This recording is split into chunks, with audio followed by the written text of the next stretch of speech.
En plena expansión de la pandemia, una frase de Mark Fisher se viralizó. Es más fácil imaginar el fin del mundo que el fin del capitalismo. Es el síntoma de una época sin futuro. Los espectros radiales se proponen analizar esta lenta cancelación, más allá de las lógicas que nos ofrece el capital, y traen como buenos fantasmas del futuro otros horizontes posibles.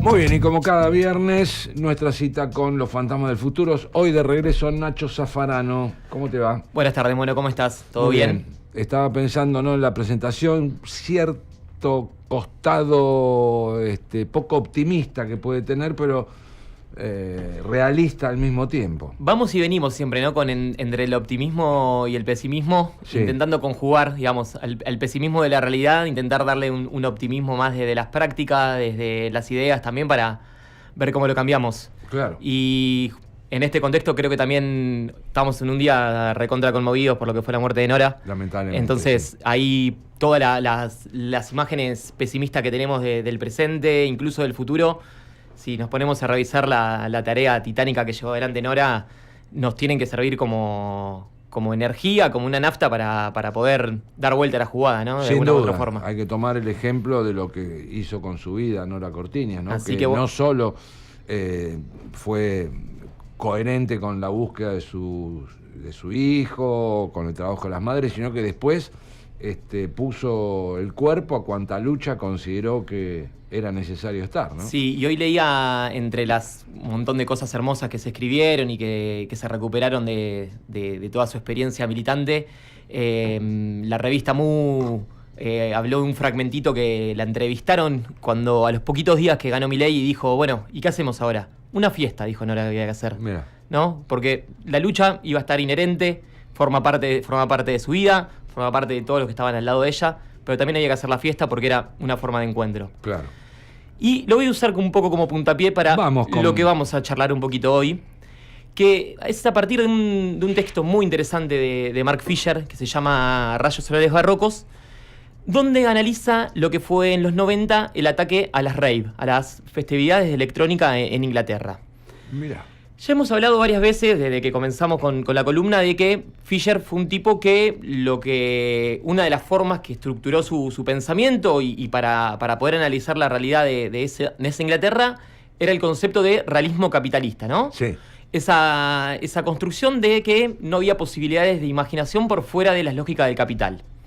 Y que él pone como uno de los puntos de partida notables para hablar de un realismo capitalista en Inglaterra a las políticas llevadas adelante por Margaret Thatcher. Sí. Gran admiradora, Milei, gran admirador de ella, ¿no? Entonces, claro, cómo de vuelta vienen todos esos idas y vuelta. Y un punto fundamental para pensar el gobierno de Thatcher y las políticas que llevó adelante fue la huelga de mineros que se dio en los 80, una huelga muy importante que estaban en contra de la privatización de la industria minera en Inglaterra, y que fue una huelga derrotada. Uh-huh. Y que ese fue, en algún punto, una de las mejores bases, de las mejores condiciones para que las políticas de Thatcher y todas las políticas neoliberales se lleven adelante. O sea, en el primer mundo, e incluso durante el thatcherismo, había en Inglaterra oposición a privatizar. Siempre hubo resistencia, ¿no? En todo proceso de búsqueda de consolidación de un poder, y hubo ejercicio de resistencia. En el caso de Inglaterra, es interesante para pensarlo. También podemos en algún momento charlar de cómo fue el proceso de consolidación, por ejemplo, de las políticas neoliberales en los 90, que fueron de la mano con derrotas y ataques a la clase obrera organizada, ¿no? Claro. Después tuvimos, así como hubo derrotas, hubo un montón de victorias de parte nuestra. Pienso rápidamente en el surgimiento de los movimientos piqueteros en los 90, ¿no? Entonces, ahí hay algunas cositas que tal vez estaban buenas ver. Uh-huh. Pero Fisher se asienta sobre esa derrota de la huelga de los mineros para decir que Thatcher aprovechó esa derrota para llevar adelante su programa. Sí. ¿En qué consistió esa derrota? O sea, mejor dicho, ¿en qué consistieron esas políticas llevadas adelante a partir de la derrota de la huelga? Bueno, dos cuestiones planteaba él. Primera, hablaba de la privatización psíquica, sí, ¿sí? Y la otra, que es la que nos va a interesar charlar ahora, era de el denigramiento de los espacios públicos. Cómo, a partir de romper los espacios públicos en los cuales la clase se encontraba para diferentes cuestiones, generalmente todas ligadas al ocio, sirvieron para la consolidación de esta forma de hacer política. Me interesa igual lo de privatización psíquica porque, al menos en mi mecanismo mental, me hace pensar en esas mentes actuales que suponen que los países capitalistas, donde la propiedad privada es rey o es intocable, también hubo oposición a eso, ¿no? No es algo que naturalmente se dio en la sociedad como la inglesa. Totalmente. La privatización psíquica, Fisher la pensaba principalmente con el hecho de asignarle a todos los problemas de salud mental una faz meramente individual, ¿no? Ajá. Si uno estaba deprimido, estabas deprimido porque vos tenías un problema propio y esa depresión nada tenía que ver con el contexto. Eso era lo que nos quisieron y lo que incluso hoy en día la parte más hegemónica del sistema de salud nos quiere implementar, ¿no? Vos estás deprimido, te tomás un antidepresivo y fíjate cómo haces para salir de esta situación. Cuando Fisher es un autor que viene a decir, bueno, si efectivamente hay enormes porciones de la población sufriendo de diferentes malestares relacionados a la salud mental, bueno, posiblemente tenga que ver con una cuestión más colectiva. Claro. No tenga que ver con simplemente que vos sos una persona que no puede alcanzar el placer, que sos una persona que no puede sentirse a gusto en su día a día. Sí, entiendo, uno no se deprime porque sí. Claro, ¿no? O sea... Tiene que haber alguna situación, algún desencadenante de esa depresión. Justamente esos factores sociales tan fuertes, tendientes a romper las formas de vida que existían previamente, esas formas de vida en forma comunitaria, bueno, llevaron a esta instancia de esa privatización psíquica. Bien, entendimos el concepto. La otra esfera, esta que hablábamos, era de esa denigración y también privatización de los espacios públicos. Entonces, Fisher cuando empieza a pensar un poco alrededor de cómo se fueron asentando las políticas del realismo capitalista en Inglaterra, va a situarse y va a pensar el ataque a las rave en los 90. Vos sabés que... Claro, porque cuando hablas de privatización de espacios públicos no es una plaza, no es una vereda como planteaba Milei que se podía privatizar, sino espacios de reunión pública. Espacios de reunión pública y también espacios públicos como una plaza. Ah, mira. ¿Por qué? Porque los ravers en los 90 de Inglaterra hacían sus fiestas, que eran fiestas casi unas bacanales, grandes festividades, incluso de varios días, en las zonas más rurales de Inglaterra. Y a través de un instrumento jurídico que sacaron que se llamaba el Acta de Justicia Criminal y Orden Público, se prohibieron las rave. Mira. Y decían que prohibían las rave porque por los decibeles que tenía la música alteraban la vida de la comunidad rural, etcétera. Cosas bastante forzadas al momento de pensarlo. Entonces, lo que Fisher intenta ver es qué había atrás de ese ataque a los ravers, ¿no? A los consumidores de música electrónica, a quienes estaban en ese tipo de fiestas. Sobre todo, ¿por qué le interesaba a él? Porque no es que los ravers eran un movimiento social que estaba intentando impugnar justamente esas políticas neoliberales de Thatcher. Nada que ver, ¿no? No. Eran simplemente grandes grupos, porque sí, eran muy numerosos, de gente que se juntaba a bailar, a disfrutar, a intentar tener momentos de esparcimiento y que de alguna u otra forma molestaban. ¿Y por qué dice Fisher que atacaron? Bueno, porque tiene que ver con un proceso que es de la conformación propia del capitalismo, ¿no? Y ahí va a hablar de 3 situaciones para decir cómo fue que ese proceso de ataque a la rave está íntimamente ligado con el desarrollo primario del capitalismo y que en los 90, con el desarrollo de las políticas neoliberales, las necesitaba sí o sí. Un primer punto habla de el exorcismo cultural. El exorcismo cultural, ¿qué decía Fisher? Ahí retoma a otro autor, Marcuse, que hablaba de que en las prácticas culturales, y principalmente las prácticas culturales ligadas a la música, habitaba el espectro de un mundo que podía ser libre, ¿sí? Como que en todas esas festividades había un germen de libertad, un germen de ir en contra de las necesidades propias del capitalismo. Entonces, bueno, eso ya era algo que necesitaban atacar porque nada que no tenga que ver con la propia lógica de acumulación de capital, de un trabajo que esté destinado a la simple producción de mercancía y de dinero, no servía a esa lógica del capitalismo. Entonces, todo lo que no genere capital es inútil. Exactamente. Y esto me parece que está bueno para pensarlo a todas esas necesidades que tiene el capitalismo de eliminar todas las expectativas ligadas al ocio, ¿no?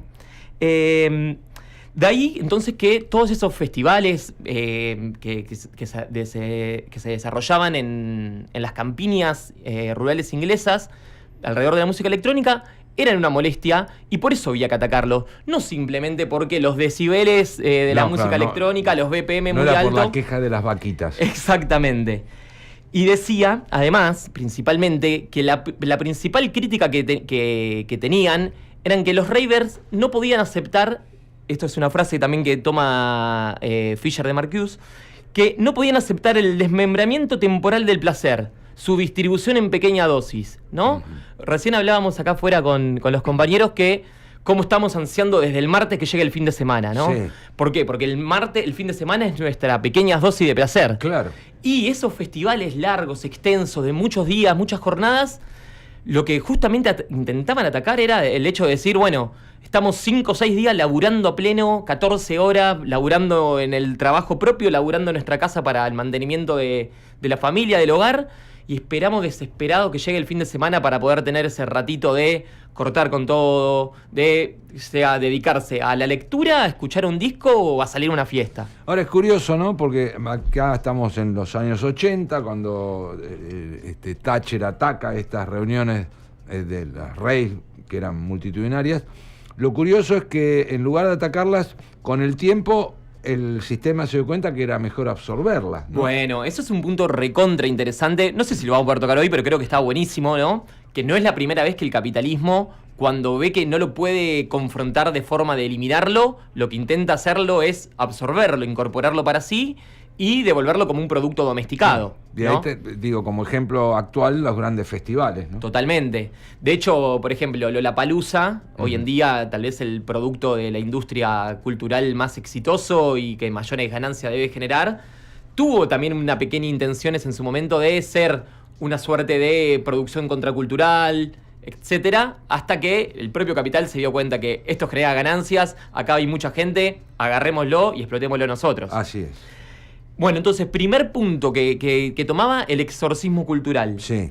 El segundo punto para pensar en ese ataque a la rave era algo que lo plantea como la purificación comercial. ¿A qué se refería con la purificación comercial?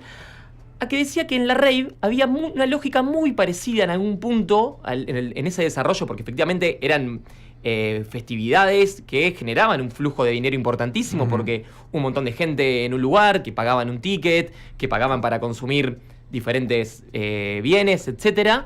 Y en eso él asimilaba algo muy parecido a lo que eran las ferias, ¿no? Las ferias históricas en el primer surgimiento del capitalismo, ¿no? Y en esas ferias, muy atacadas por la primera burguesía, estaba muy confusa la relación entre el comercio y el festejo, ¿sí? Las ferias eran espacios de encuentro, de socialización entre un montón de productores y consumidores, en los cuales no es que había una situación pura de la económica del mercado, como se imaginan, de una persona va, compra, se va, como es nuestra relación con el supermercado, claro, sino que se generaba un momento de encuentro. Y ahí, de vuelta, dice Fisher, en ese ataque a la rave, lo que está haciendo es lo que estaba haciendo las políticas de Thatcher, o en ese momento las políticas del gobierno conservador, la continuidad de Thatcher durante los 90, era decir, bueno, están cometiendo las mismas políticas de ataque que tuvo la burguesía cuando se originó y atacaron a las ferias. Esos momentos de los encuentros impuros justamente de la forma de comercio, porque además de vender un producto, eran espacios de socialización, espacios de organización incluso entre los comerciantes, y ahí había algo que tenían que atacar. Y esto me parece que es uno de los puntos también más interesantes para charlar, era que rompe con la forma ideal de cómo imagina la burguesía el trabajo. Claro. Que piensa el trabajo como un trabajo aislado, solitario, que nada tenga que ver con la grupalidad y con el hecho de juntarse entre diferentes personas para llevar adelante esa tarea. Entonces, en esa tarea de purificación comercial, como que tuvo en los orígenes del capitalismo, veía que se repetían en las raves y por eso también había que atacarlas. Y el tercer punto, que para mí es el más interesante al momento de pensar el porqué del ataque vamos a hablarle de las derechas, ¿sí? Sí. El porqué del ataque de las derechas a las festividades, a la cultura y al ocio, era un proceso necesario de individualización forzada, ¿sí? Es inevitable hablar de lo individual, si hablamos de propuestas de la derecha y del capitalismo más extremo, ¿no? Hay algo que no quieren saber nada, que tiene que ver con lo social, con el conjunto, con la agrupación. Todo tiene que ser individual. Todo tiene que ser individual, y lo que sostiene Fischer es que esa tarea de represión de lo colectivo es una tarea permanente que tiene el capitalismo. Claro. ¿Por qué? Porque la tendencia justamente del ser humano es al agruparse, a colectivizarse. Entonces, la tarea inmediata era romper con todo eso. Por eso también los ataques a espacios en los cuales la gente se reunía a bailar, a escuchar música, y a nada que tenía que ver con las lógicas de acumulación, de generar guita y etcétera, más allá de lo necesario para que eso suceda. Entonces, ese proceso de individualización forzada, Mono, Fischer lo asemeja también a una situación que se dio en los principios de los 90 con el fútbol inglés. ¿Vos decís que tiene que ver? Hubo una situación bastante trágica que se dio se llamaba Hillsborough, que fue un estadio en Sheffield, Inglaterra, en la cual no sé qué quilombo pasó, pero se murieron un montón de personas.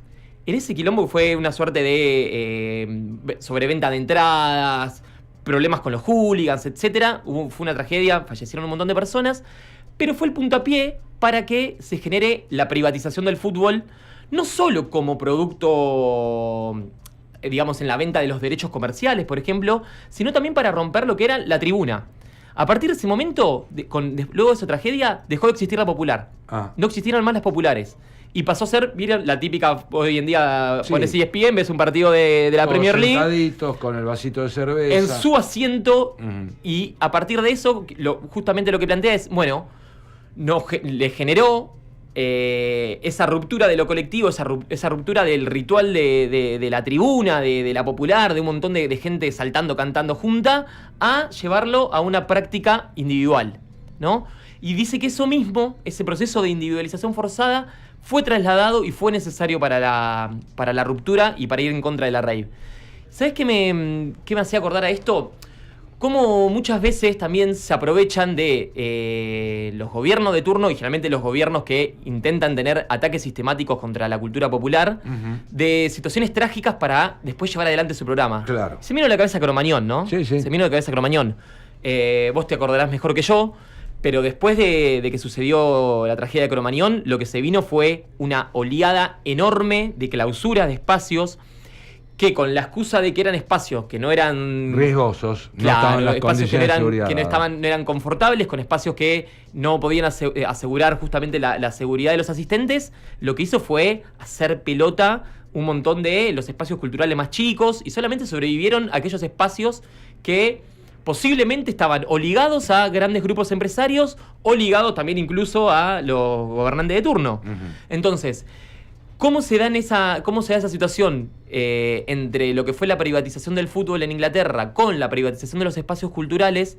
Me parece que es algo interesante para pensar. Sobre todo también hoy en día, en el contexto en el que estamos, cuando uno se pregunta, ¿qué le pasa? ¿Por qué este gobierno ataca, por ejemplo, al Inca? Si vos ves en la distribución del presupuesto, el Inca son 2 mangos. Sí.